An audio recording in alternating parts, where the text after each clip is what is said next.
My fellow Singaporeans, I've said before that the world is changing in ways that will disadvantage small open economies like Singapore. Some had previously questioned this assessment, but the recent Liberation Day announcement by the US leaves no room for doubt. It marks a seismic change in the global order. The era of rules-based globalization and free trade is over.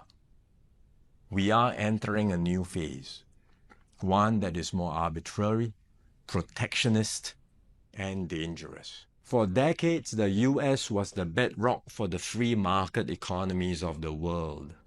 It championed free trade and led efforts to build a multilateral trading system, anchored by clear rules and norms, where countries could achieve win-win benefits through trade.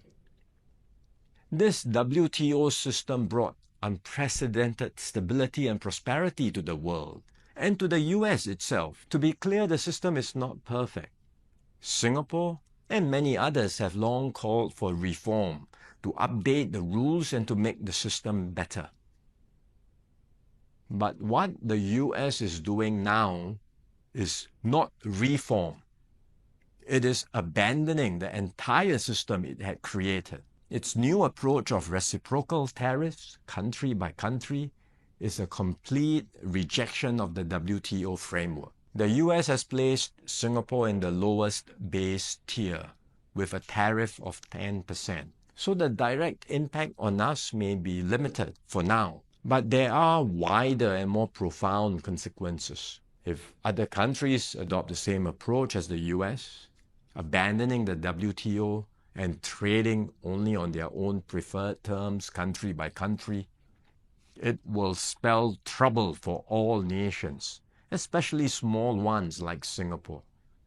We risk being squeezed out, marginalized, and left behind. We can also expect a strong global response to America's tariffs. Singapore has decided not to impose retaliatory tariffs, but other countries may not exercise the same restraint. The likelihood of a full-blown global trade war is growing. The impact of the higher tariffs, plus the uncertainty of what other countries may do next, will weigh heavily on the global economy.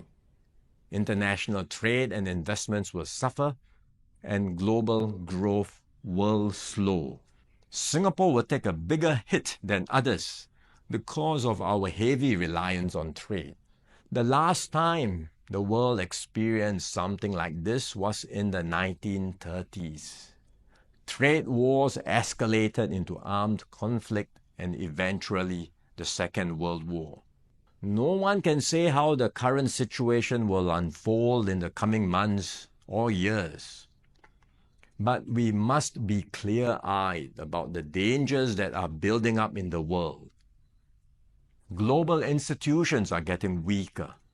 International norms are eroding. More and more countries will act based on narrow self-interest and use force or pressure to get their way. This is the harsh reality of our world today. We will stay vigilant. We will build up our capabilities. We will strengthen our network of partnerships with like-minded countries. We are more ready than many other countries with our reserves, our cohesion, and our resolve. But we must brace ourselves for more shocks to come. The global calm and stability we once knew will not return anytime soon. We cannot expect that the rules which protected small states will still hold. I'm sharing this with you so that we can all be mentally prepared, so that we will not be caught off guard.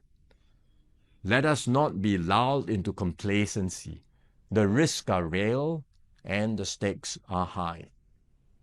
The road ahead will be harder.